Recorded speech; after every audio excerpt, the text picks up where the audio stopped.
Really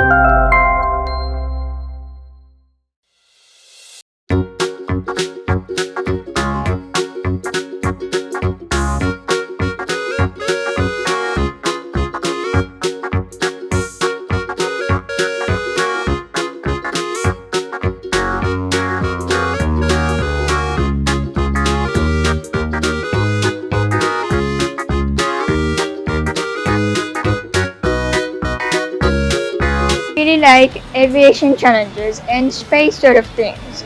So I am interested in becoming an astronaut and a pilot.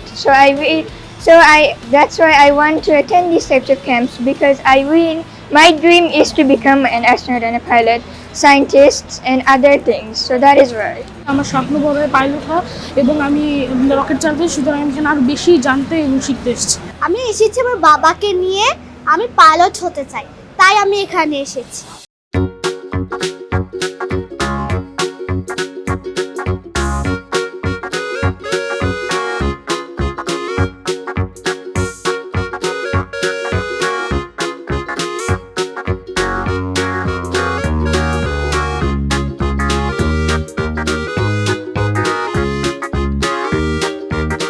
আমার plane বানানো শিখেছি, আমি erotic engineer হব। প্লেন বানানো শিখেছি, আমার ভালো লাগছে।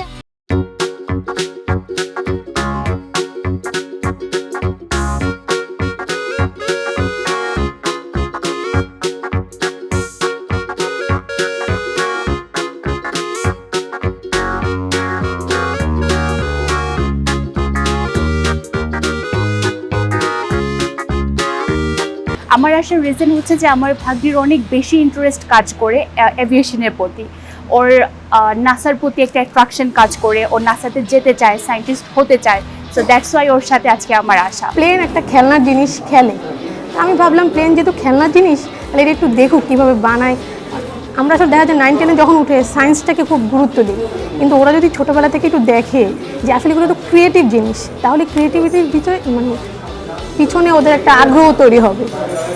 এই আগ্রহ থেকে আসলে জাস্ট আগ্রহ থেকেই আমি এখানে আনা। আমাদের বাচ্চারা কিন্তু অনেক ট্যালেন্টেড। আমার ছেলে মেয়ে অ্যাকচুয়ালি ছোটোবেলা থেকে জিওগ্রাফি, মহাকাশ এই জিনিসগুলো নিয়ে একটু স্টাডি করতে ভালোবাসে, এই জন্য নিয়ে আসা। আমি রিসেন্টলি ওয়াইতে স্পেস সেন্টার সেটা ভিজিট করতে গিয়েছিলাম। ওখানে দেখলাম যে ওখানে বাচ্চাদেরকে বাবা মাদের নিয়ে আসতে হয় না, স্কুল থেকে গ্রুপ করেই ওয়াইউর স্পেস সেন্টারে এনে বাচ্চাদেরকে ছেড়ে দিচ্ছে। একদম সত্যিকারের জিনিসপত্র বাচ্চারা ধরছে, শিখছে। আমার ওটা খুব ভালো লেগেছে এবং ফিরে এসেই এই প্রোগ্রামটা দেখে আমার মনে হলো যে এটা ঠিক ফলো আপ প্রোগ্রাম হিসেবে খুব চমৎকার হবে আর কি বাচ্চাদের জন্য।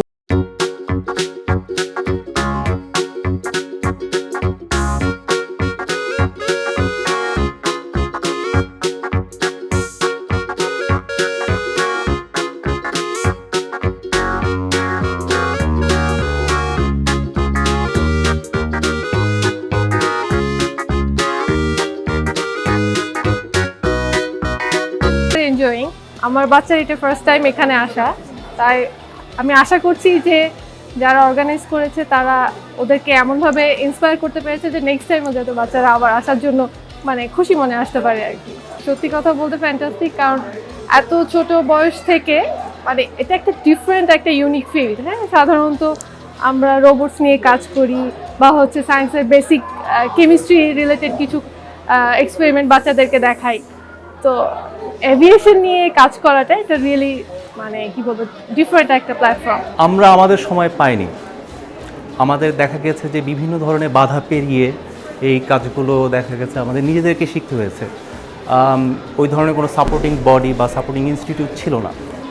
এখন ওর একটা ইনস্টিটিউট, ইনোভেশন ফোরাম এভাবে যে এগিয়ে আসে, এটা বাচ্চাদের জন্য অবভিয়াসলি অনেক হেল্পফুল। আর সৃষ্টিশীলতার কোনো শেষ নেই।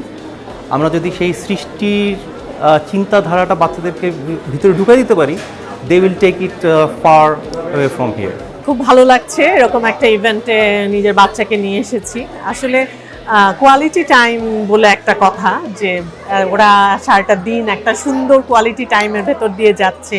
সায়েন্সের প্রতি ওদের এই যে আগ্রহটা বাড়িয়ে দেয়া, যে ওরা একটা কিছু নতুন কিছু তৈরি করার যে তাদের আগ্রহ, এটা অনেক বড় একটা ব্যাপার আমার কাছে মনে হয়। তো মাঝে মাঝেই যদি এরকম একটা ইভেন্টে আমরা তাদেরকে নিয়ে আসতে পারি, এরকম একটা ইভেন্টের ভেতর দিয়ে তারা যেতে পারে, আমার কাছে মনে হয় যে তারা ঘরে বন্দি হয়ে যে ডিভাইসে টাইম কাটাচ্ছে বা লোনলি টাইম কাটাচ্ছে সেখান থেকে বের হয়ে আসে।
প্রজন্ম একসময় স্পেসে যাবে, আমরা নিজেরাই আমাদের নিজেদের রকেট এবং স্যাটেলাইট তৈরি করব। তার পরবর্তী প্রজন্ম কিন্তু আজকের এই গ্রুপগুলি। তার জন্য আমরা তাদেরকে এখন থেকে বিভিন্ন ধরনের ট্রেনিং দিয়ে যাচ্ছি, উদ্বুদ্ধ করে যাচ্ছি। এটার মাধ্যমে তারা যেন সায়েন্স, টেকনোলজি, ইঞ্জিনিয়ারিং এবং ম্যাথমেটিক্সের বিভিন্ন প্রবলেম সলভিং নিয়ে তারা এখন থেকে কাজ করতে শিখে, এবং তারা যেন এটাও চায় যে টিমওয়ার্ক কীভাবে করতে হয়। আপনারা দেখছেন যে অনেকেই টিমওয়ার্ক করছে। তো এইভাবে করে আসলে আমরা সামনের দিনগুলিতে আমাদের বাংলাদেশ ইনোভেশন ফোরাম এবং স্পেস ইনোভেশন ক্যাম্পের মাধ্যমে 4 থেকে 12 বছর বয়সী বাচ্চাদেরকে উদ্বুদ্ধকরণের মাধ্যমে আমরা সামনে আসলে আমাদের এই বাচ্চাদেরকে এমন একটা জায়গায় দেখতে চাই যেন, কারণ তারা আমাদের পরবর্তী প্রজন্ম, তারাই আমাদের দেশটাকে এগিয়ে নিয়ে যাবে। তো আমি আশা করছি এই ধরনের প্রোগ্রাম আরও কন্টিনিউ থাকবে। দীর্ঘ 16 বছর যাবৎ এভিয়েশন টেকনোলজি নিয়ে কাজ করছি। তো এই প্রত্যাশা থেকেই অ্যাকচুয়ালি আমাদের ইচ্ছা ছিল যে বাচ্চাদেরকে বেশি বেশি ইনোভেশনের দিকে তাদেরকে ইন্টারেস্ট গ্রো করানো, ইমাজিনেশন শক্তি তাদেরকে বাড়ানো যায়, এমনভাবে ওদেরকে এনকারেজ করা যাতে তারা গ্রো করতে পারে। আমরা এভিয়েশন টেকনোলজিকে চুজ করেছি বিকজ সায়েন্সের মধ্যে এইটাই সবচেয়ে হায়েস্ট একটা টেকনোলজি, যেটা দিয়ে কিনা বাচ্চাদেরকে যদি আমরা এখন থেকেই তাদেরকে ইনোভেশনের দিকে, ইমাজিনেশনের দিকে যদি এনকারেজ করতে পারি, তাহলে মনে হচ্ছে যে আমাদের দেশ অনেক দূর এগিয়ে যাবে। বাংলাদেশ ইনোভেশন ফোরাম এবং স্পেস ইনোভেশন ক্যাম্প আয়োজিত যে মনোজ্ঞ একটি অনুষ্ঠান উপভোগ করলাম। ছোট্ট ছোট্ট বাচ্চারা 4 বছর বয়স থেকে শুরু করে তারা বিভিন্ন সাইজের প্লেন বানালো, আকাশে কিছুটা উড়ালো। সত্যি আমি খুব আনন্দিত বোধ করছি। সেই সাথে এআইইউবি বিশ্ববিদ্যালয়কেও আন্তরিক ধন্যবাদ। ইনোভেশন ফোরামের সকল মেন্টর ভলান্টিয়ার হিসেবে যারা কাজ করেছেন, ছোট্ট ছোট্ট সোনামণিরা এবং তাদের বাবা মারা যে অক্লান্ত পরিশ্রম করে, আমি দেখেছি ছোট্ট বাচ্চারা যখন বলতেছিল, তারপর চিৎকার দিচ্ছিল, হর্ষোল্লাস করছিল। সত্যি এগুলো অভিভূত হওয়ার মতো, কারণ আমরাও আমাদের ছোটোবেলায় এই সুযোগটি পাইনি। তো এই সুযোগটা হচ্ছে কিন্তু আজকে দেখেন বাংলাদেশ ডিজিটাল বাংলাদেশ হয়েছে দেখেই আজকে আমরা 2041-এ স্মার্ট বাংলাদেশের প্ল্যান তৈরি করছি আইসিটি বিভাগ থেকে। এখন আমরা ডিজিটাল বাংলাদেশ হয়ে গেছি, আমরা আরও স্মার্ট হব, আমরা উন্নত বিশ্ব হব 2041-এ। আমাদের বাংলাদেশ হবে স্মার্ট। আমাদের 4th ইন্ডাস্ট্রিয়াল রেভলিউশনে আমরা প্রবেশ করছি। তো আমাদের এখন রোবোটিক্স বেসড সোসাইটি তৈরি করতে হবে, আমাদেরকে IoT, internet of things innovation করতে হবে।